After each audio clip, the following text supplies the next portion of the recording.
दिल टूटे से पहले मुके जा घर दे दे सास रुके से पहले तनिकुन घास बोलने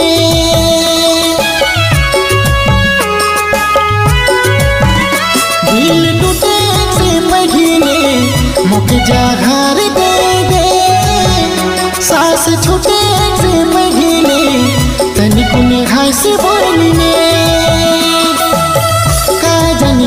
पता कखनो यावी बुलावा